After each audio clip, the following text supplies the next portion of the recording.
Hi, everybody. So excited to be filming again for another episode of What's Happening. I'm Sarah Lowenthal, in case you don't know. And it's just great to be getting all this positive feedback. We're hearing that a lot of people are enjoying the Q&A and it's resonating with them. And most importantly, it's uplifting them and helping them make this world a better place. So today's question came in from one of our listeners. So if any of you have any questions that you'd like us to address, because we're trying to be as relevant as possible, please write it in the comments in the YouTube link, and we will do our best to address it. So the question that was sent in to me came from somebody who recently had a get-together with several of her classmates from years ago. So we're talking over a decade. And while it was nice and joyful to reunite and see old friends, it also left this person with this unsettling feeling. This feeling of, wait, what if, so this is the feeling, I had made different choices in life?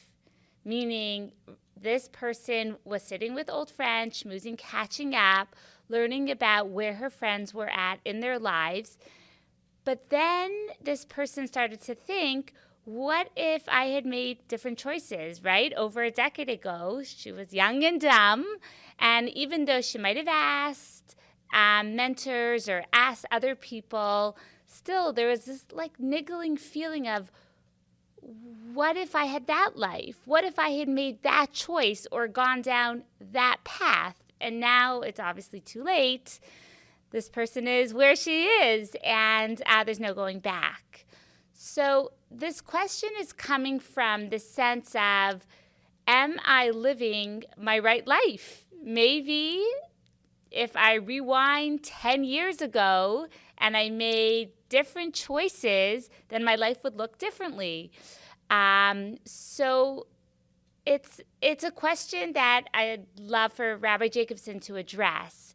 I think it's a question that is probably pretty pertinent to all of us because looking back over the course of all of our lives, we've come to crossroads, we've made choices, sometimes not even realizing the impact or the influence that the choice would have on our lives. And what does Torah say about where we are and where we're supposed to be, and if we made, God forbid, the wrong choices, and could we unwind that? Probably not. So there could be some feelings of regret or, feelings of sorrow if the poor choices were made. So again, this is a good question. This question is coming from, looking back and reflecting on the paths that this person has taken and trying to come to an acceptance of where this person is at. So without further ado, I'd love to hear what Rabbi Jacobson has to offer. Thank you very much once again for another episode of What's Happening. I think this is a great episode and a great series and great podcast. I think there's something very important about this, and thank you very much for organizing this and for hosting this and for giving me the opportunity to share some thoughts on important matters to people's lives. This is a great question, once again.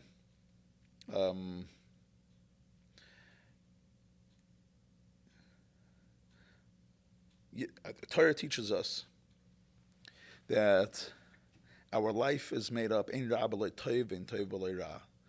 nothing good without an element of negativity in it. There's nothing negative without an element of goodness in it.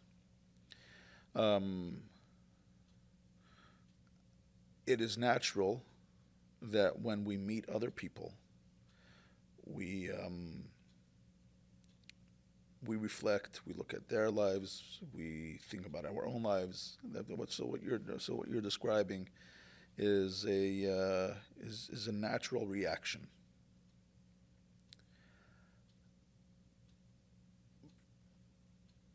But the question becomes, are we approaching this properly? And we have to be extremely careful to do this right. The Rebbe writes in the name of the previous Rabbeim that when one looks at their material life, they have to be happy and satisfied with what they have and be okay with what they have. When it comes to one's spiritual life and character refinement, we have to look at those that are around us and envy those to try to emulate them and try to improve our lives based on what they did. In other words, so when we compare ourselves to other people, we have to be extremely grateful and satisfied with what we have, with our material needs. So if somebody has more than us, that's great. God bless them, and I'm happy for them because they never took anything away from us. Hashem gave them whatever He gave them, and Hashem gave us whatever He gave us, and we have to be happy and satisfied with what we have. When it comes to spiritual matters, when it comes to matters that pertain to our mission and purpose in life, in those areas, we should look at those that are around us and ask ourselves what we could learn from them and things that they did or didn't do that helped them come closer to Hashem.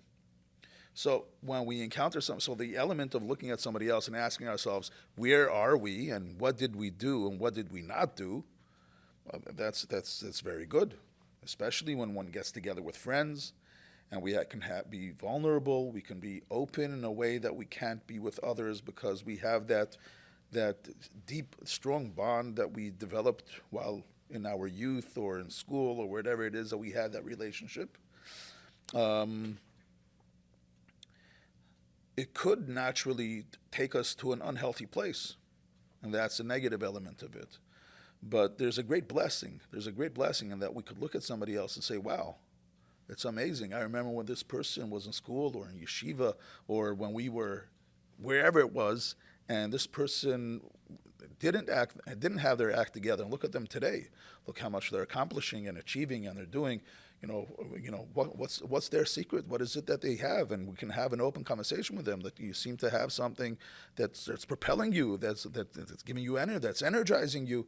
What is it that share some tips? And sometimes it's not even sharing tips. It's knowing that we went to school with somebody that achieved something significant that enables us to say, you know what, if this person did it, I could also do it. I remember from school, we were basically the same in school, even if they're smarter or better or whatever it is, or if we think that they're smarter and better and different. But if they can do it, we can also do it. So there's a very beautiful element that could happen, or there could be something dark and something painful and something difficult.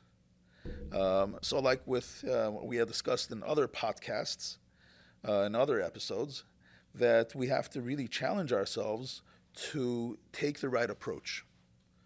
To take the right approach of recognizing that if Hashem gave us certain talents and abilities, and Hashem created us in the way that He did, Hashem empowers us and strengthens us and gives us the ability to do our purpose and our mission.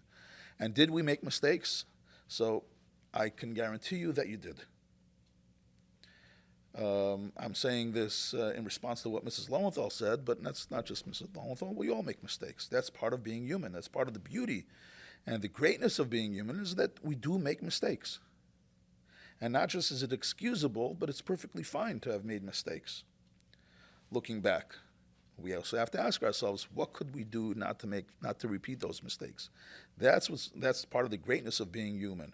Of having the ability of saying, yeah, I did some things that were foolish. I did some things that should not have done. How could I correct them?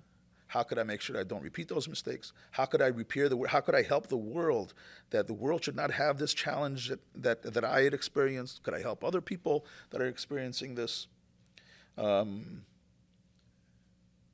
were the Piamenta brothers, were Avi and Yossi.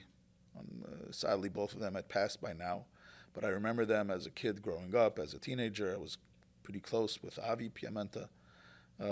Great musicians and great personalities and really full of life. They grew up in typical Israeli homes, not very involved in day-to-day Jewish living. At a certain point, they were on tour.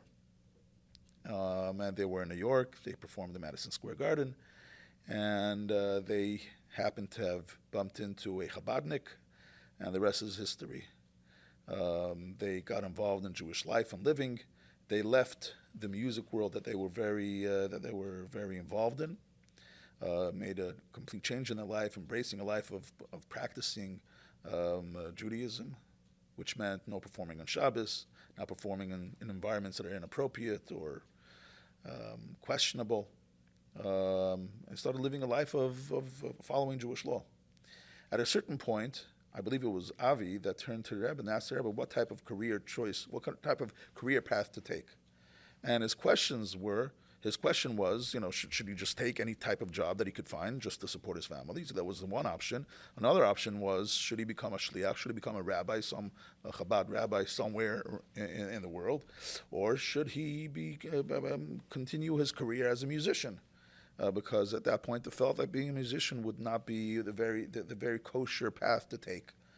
And the Rebbe said to him that being a musician, the Rebbe wrote to him, that being a musician, the profound effect and influence that music has on people in general and on youth in particular, and therefore he should utilize his knowledge and his talent to inspire people to embrace a life of goodness, of kindness, of kedusha, of purity and holiness, of godliness, a life of Torah, life connected to Hashem. And this is a very unique perspective. So how do we look at mistakes that happened in the past? How do we look at who we are and what we are?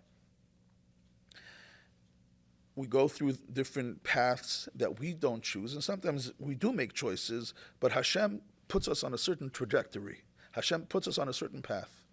And looking back, we have to look at the mistakes that we did, as yes, we have to take responsibility for them, but we have to recognize that there's Hashgacha Pratis, that Hashem placed us in these situations. And now, going forward, we have to take all of that experience, the good, the bad, and the ugly, and we have to ask ourselves, with all this information that we have within us, that we bottled up, that we put into our account, with all this information, what could I now do with all of it to bring the world to where it's meant to be? So having a reunion is something that's amazing. It could help people. It brings, I had experienced the class reunion with a number of with my friends just a couple of years ago. It was really an uplifting experience, a very, very positive experience, and a weekend of sharing and speaking to each other that was very warm and uplifting. Could there be something negative? There could be. There's a possibility. But for this, we have to train ourselves. We have to focus that where our emotions go, what our reaction is, what our response is. And when we see a friend of ours, particularly when we see a friend that is doing better than we are doing, whether materially or spiritually, to have a proper approach, to recognize, to be grateful and to be happy. If they're being successful, that's good for them. To farginen, there's a beautiful word in Yiddish, to farginen, to be happy.